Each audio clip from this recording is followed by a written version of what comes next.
Hello, welcome to Psyched Minds.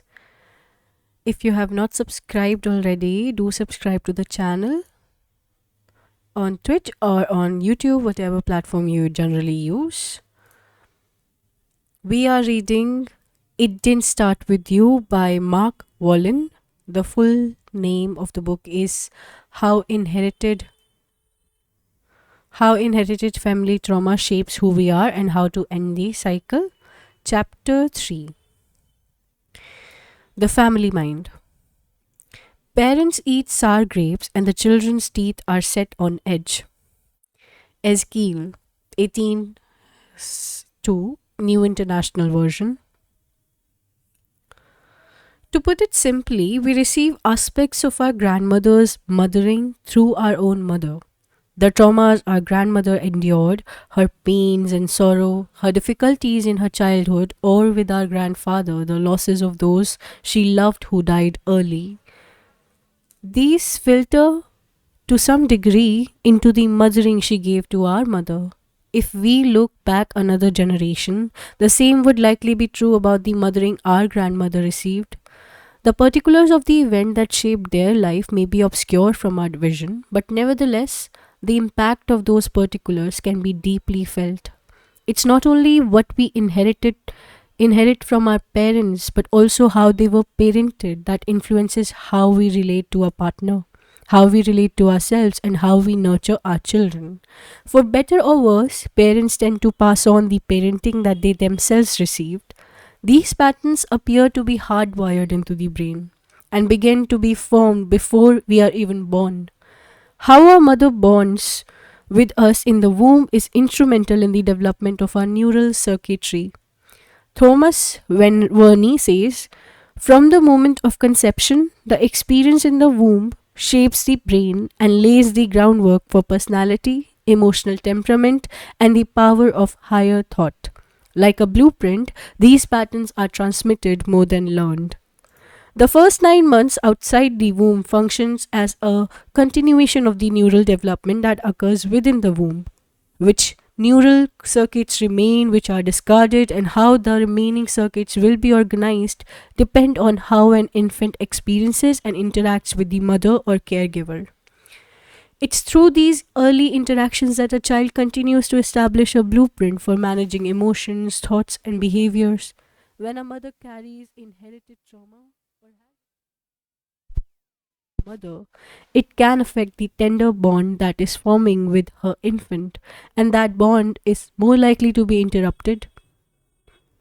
The impact of an early break in the mother child bond, an extended hospital stay, an ill timed vacation, a long term separation can be devastating for the infant.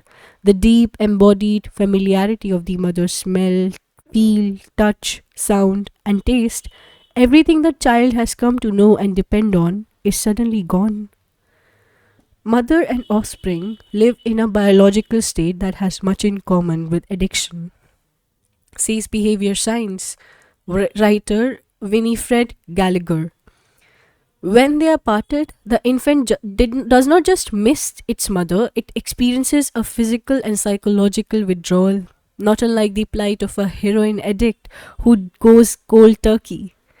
This analogy helps to explain why all newborn mammals, including humans, protest with such vigor when they are separated from their mothers.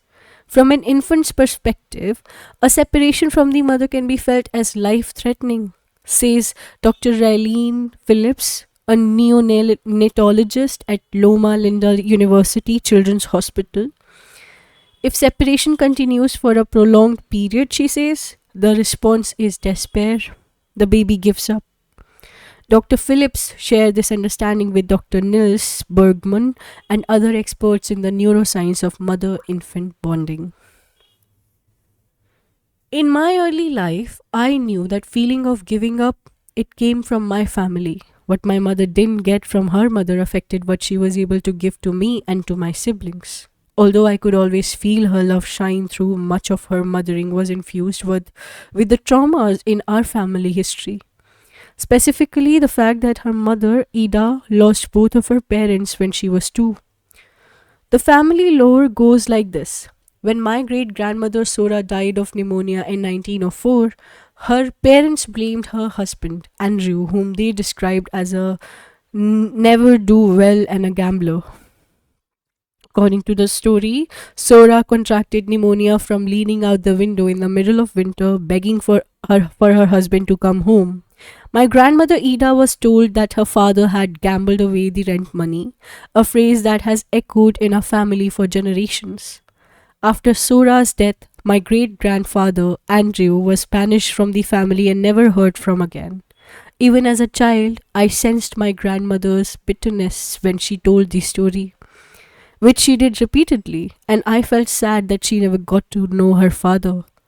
Orphaned at 2, my grandmother was raised by her elderly grandparents who earned a living peddling rags from a pushcart in the Hill District in Pittsburgh.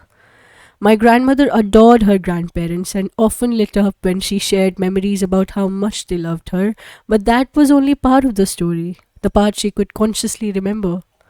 A deeper story lay beneath her reach. Before Ida was a toddler, perhaps even in the womb, she would have absorbed the sensations of her mother's distress caused by the constant arguing, the tears and disappointments. All this would have had a profound effect on the crucial neural development taking place in Ida's brain. Then losing her mother at age 2 would leave her emotionally shattered. It's not only that my mother was raised by an orphan who couldn't give her the nurturing she never got from her own mother. My mother also inherited the visceral trauma of Ida's separation from her mother at an early age. Although Ida was present physically in my mother's life, she was unable to express the depth of emotion that would support my mother's development. That missing emotional connection also became part of my mother's inheritance. My mother's father's story was equally fraught. His mother, Rachel, died in childbirth when my grandfather Harry was only 5. Harry's father Samuel, believing he was responsible for her death by making her pregnant, carried a heavy burden of guilt. Samuel quickly remarried a woman who, as the story goes, cared more for her biological child than for Harry, whom she treated with an indifference bordering on cruelty. My grandfather rarely talked about his childhood. What I know about it came from my mother, who recounted stories about how Harry nearly starved to death when he was young. He would pick scraps out of garbage cans and eat dandelion leaves just to survive. As a boy, I imagined my grandfather also as a boy, sitting on a curb alone, biting into a chunk of stale bread or ripping spoiled meat from a chicken bone. Having both lost their mothers and as young children, my grandparents unknowingly passed the legacy of trauma forward. In our family, the mother child bond has been severed for at least 3 generations. Had these disruptions not occurred before my mother was born, my siblings and I might have received a different type of mothering. But as it was, my mother's need for the love for her parents couldn't provide often left her feeling anxious and overwhelmed. In order to end the cycle of inherited trauma in my family and ultimately for my own healing, I realized that I needed to heal my relationship with my mother. I knew I couldn't change what had happened in the past, but I certainly could change the relationship we had now. My mother had inherited her mother's stress patterns, and so did I.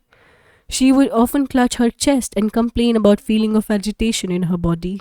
I realize now that she was unconsciously relieving the fear and loneliness that rippled through our family, the terror of being separated from the one she needed most, her mother. I remember as a small child, maybe 5 or 6, feeling so terrified when my mother left the house that I would enter her bedroom, open her drawer of scarves and nightgowns and bury my face in them so that I could breathe in her scent. I remember the feeling vividly that I would never see her again, that her smell would be all I would have left. As an adult, I shared those memories with my mother only to learn that she had done the same thing. She had buried her face in her mother's clothes when her mother would leave the house. As my story illustrates, early interruptions to the mother child bond can originate long before we are ever conceived. The effects can remain in our unconscious and live in our body as somatic memories that can be triggered by events reminiscent of rejection or abandonment. When this happens, we can feel entirely out of sync with ourselves. Our thoughts can become overpowering. We can feel overwhelmed, even frightened by the sensations that flood our body. Because the trauma existed so early, it often remains hidden beyond our awareness. We know there's a problem, but we can't quite put a finger on the what happened parts of it. Instead, we surmise that we are the problem and that something inside of us is off. In our fear and anxiety, we often try to control our environment to feel safe. That's because we had so little control when we were small, and there was likely not a safe place for the intense emotions we experienced. Without consciously changing the pattern, bonding injuries can echo for generations. The family consciousness. The notion that we inherit and relive aspects of family trauma has been the subject of many books by the renowned German psychotherapist Bert Hellinger.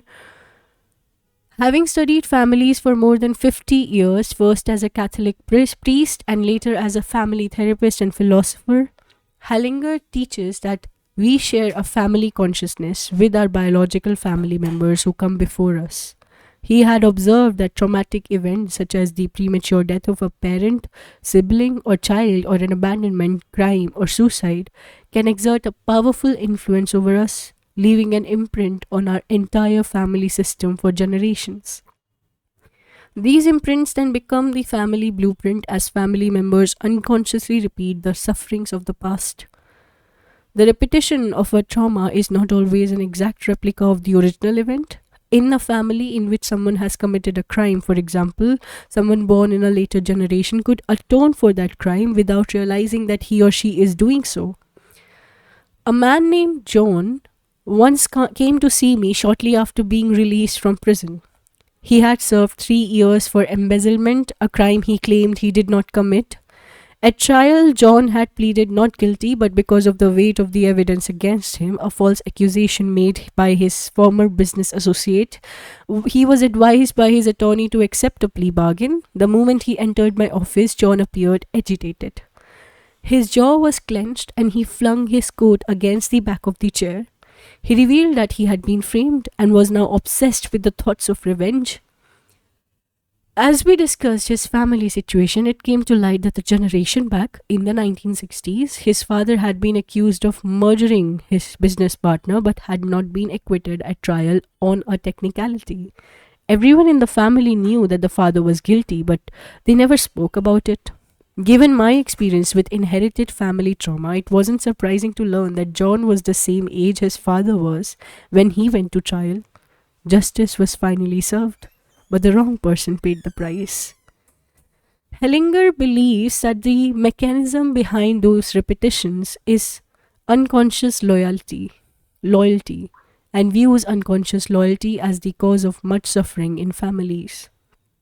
Unable to identify the source of their symptoms as belonging to an earlier generation, people often assume that the source of their problem is their own life experience and are left helpless to find a solution. Hellinger teaches that everyone has the same right to belong in a family system and that no one can be excluded for any reason whatsoever. This includes the alcoholic grandfather who left our grandmother impoverished, the stillborn brother whose death broke our mother's heart, and even the neighbor child our father accidentally killed as he backed out of the driveway. The criminal uncle, our mother's older half sister, the baby we aborted, they all belong in our family. The list goes on. Even people we wouldn't normally include in our family system must be included. If someone harmed or murdered or took advantage of a member of our family, that person must be included. Likewise, somebody in our family harmed or murdered or took advantage of someone, that victim would also need to be included in our family system. Earlier partners of our parents and grandparents also belong.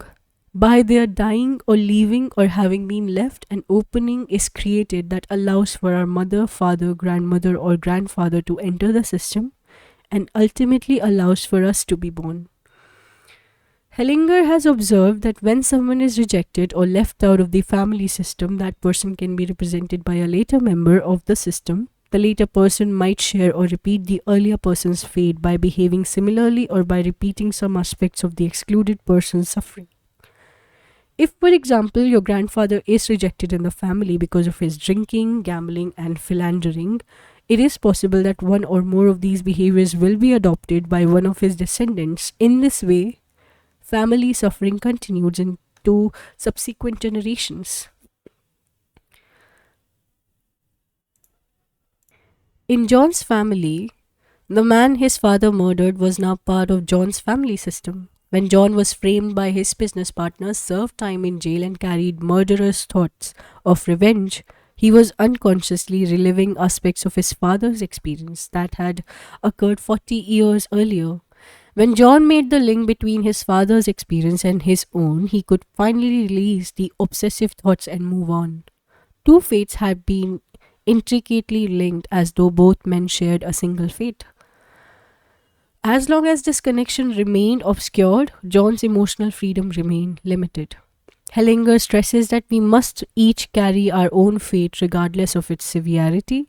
No one can attempt to take on the fate of a parent, grandparent, sibling, uncle, or aunt without some type of suffering ensuing. Hellinger uses the word entanglement to describe this kind of suffering. When entangled, you unconsciously carry the feelings, symptoms, behaviors, or hardship of an earlier member of your family system as if these were your own. Even children born of the same parents in the same family home who share a similar upbringing are likely to inherit different traumas and experience different fates. For example, the firstborn son is likely to carry what remains unresolved with the father, and the firstborn daughter is likely to carry what remains unresolved with the mother. Though this is not always the case, the reverse can also be true. Later children in the family are likely to carry different aspects of their parents' trauma or elements of the grandparents' trauma. For example, the first daughter might marry a man who is emotionally unavailable and controlling, similar to how she perceives her father, and by doing so, share this dynamic with her mother. By marrying a shut down, controlling man, she repeats her mother's experiences and joins her in her discontent. The second daughter might carry the unexpressed anger of her mother. In this way, she is affected by the same trauma but carries a different aspect of it. She might reject her father, whereas the first daughter does not.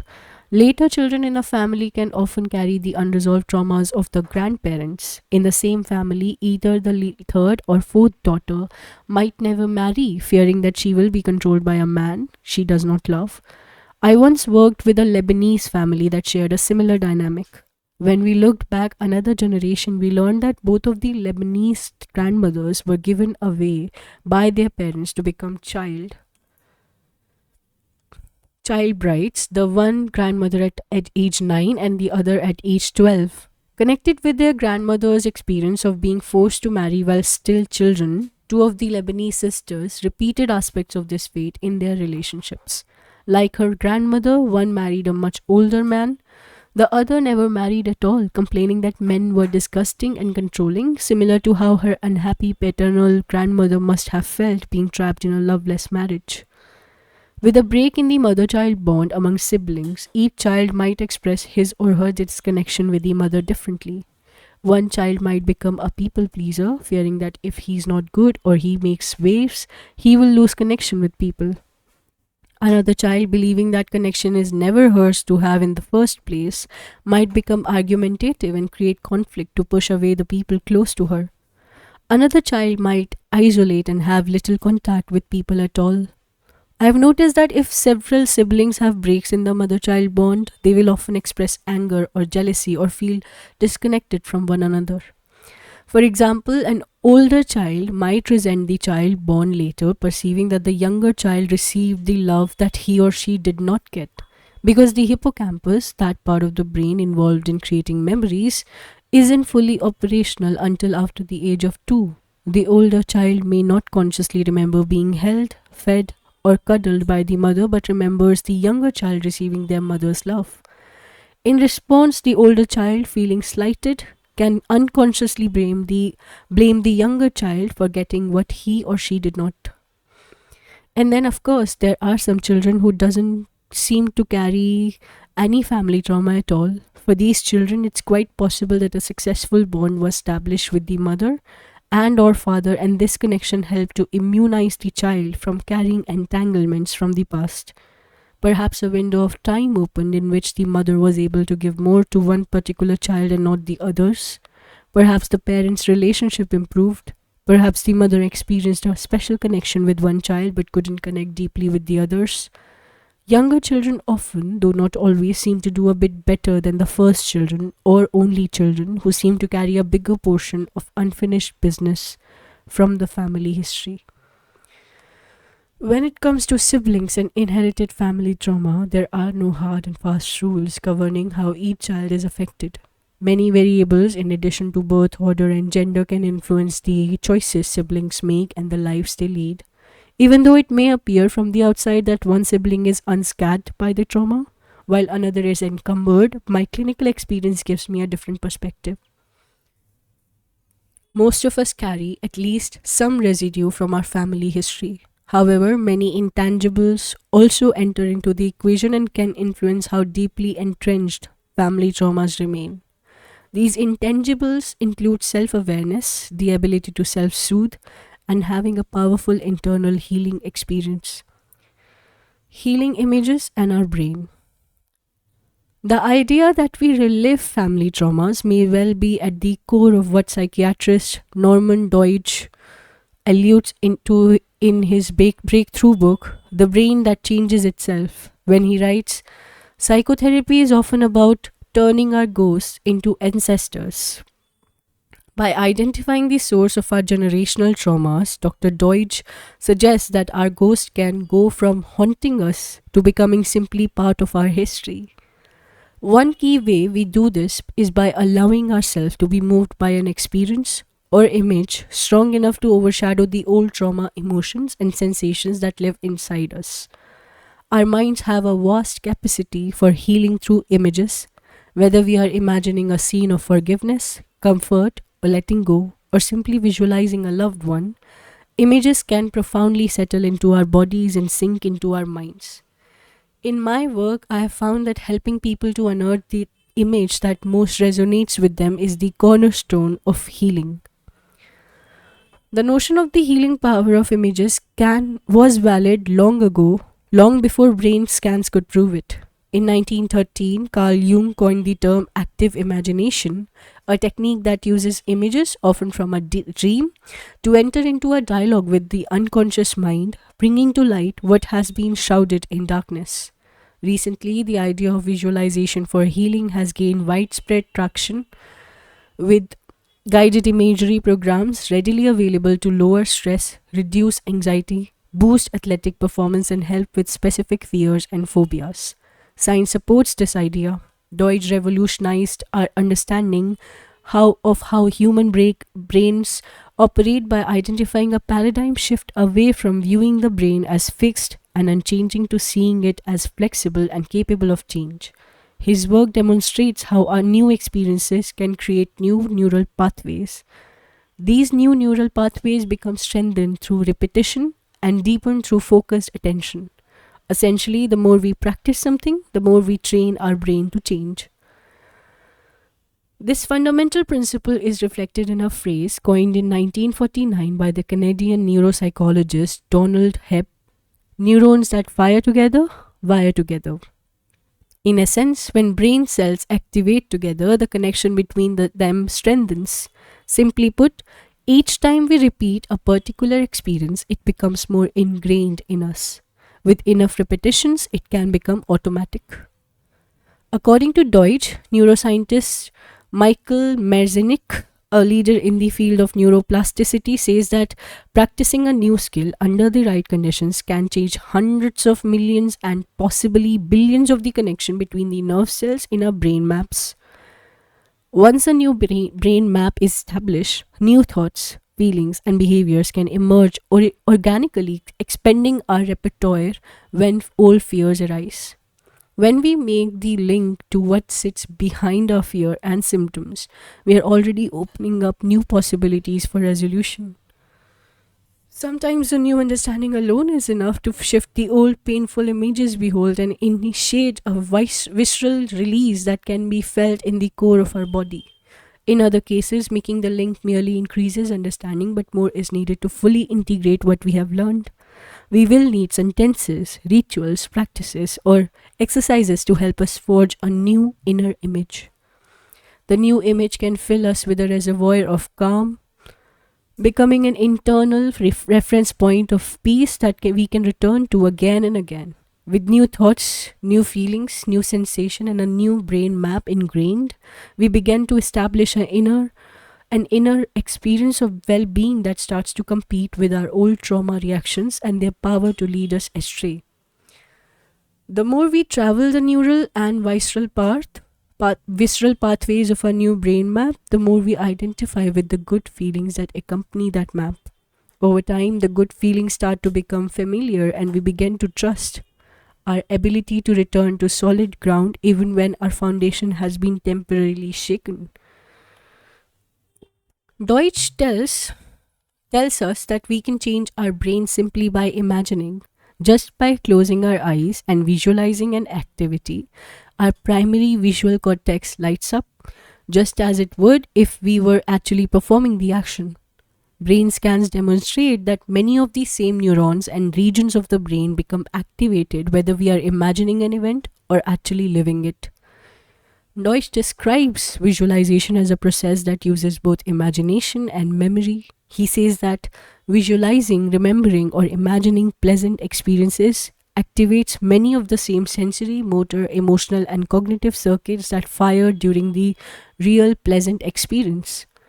Imagination is the beginning of creation, wrote the playwright George Bernard Shaw in 1921. Long before neuroplasticity was even considered a possibility, Shaw expounded the principle: what we imagine, we make possible. Healing images and our genes. Plastic change caused by our experience, says Deutsch, travels deep into the brain and even into our genes, molding them as well. In his best selling book, The Genie in Your Genes, which reviews the research linking emotions and gene expression, Dr. Dawson Church describes how visualization, meditation, and focusing on positive thoughts, emotions, and prayers, what we call internal epigenetic intervention, can activate genes and positively affect our health. Filling our minds with positive images of well being, he says, can produce an epigenetic environment that reinforces the healing process. A considerable amount of research has been dedicated to showing how meditation positively affects gene expression. One study conducted at the University of Wisconsin Medicine, published in the journal Psychoneuroendocrinology in 2013, revealed that meditators, after only 8 hours of meditations, experienced clear genetic and molecular changes, including decreased level of pro-inflammatory genes, which would enable them to physically recover from stressful situations more quickly. Church says that when we meditate, we are bulking up the portions of our brain that produce happiness. Throughout our lives, we continuously generate new brain cells. Much of this new growth takes place in the hippocampus. When we learn, we alter which genes in our neurons are expressed, says Deutsch. When a gene is turned on, it makes a new protein that alters the structure and function of the cell. This process, Deutsch explains, is influenced by what we do and what we think. We can shape our genes, which in turn shapes our brain's microscopic anatomy. You can't change your DNA, says Rachel Yehuda, but if you can change the way your DNA functions, that's sort of the same thing. A life completely devoid of trauma, as we are learning, is highly unlikely. Traumas do not sleep, even with death, but rather continue to look for the fertile ground of resolution in the children of the following generations.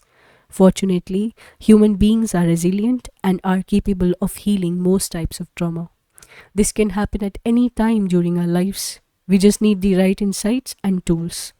Later, I will share the practices that have been instrumental in my work with clients so that you can have a first-hand experience of healing the traumas that could be part of your family inheritance. That brings us to the end of chapter 3.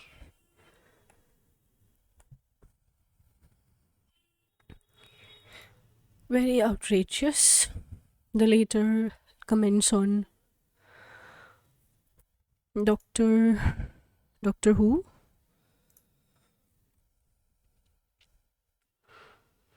Deutsch. That seems like, yeah, and these, that seems like authentic, but then Hellinger's part was, oh my god, that was just karma talking. Okay, we will be reading chapter 4 in our next reading. If there is any suggestions, any recommendations, any feedback, anything at all, you can reach out to me in the comment section of the video you're viewing or in the community section of the YouTube channel. Bye bye for now. If you have not subscribed, do subscribe to the channel. Keep reading.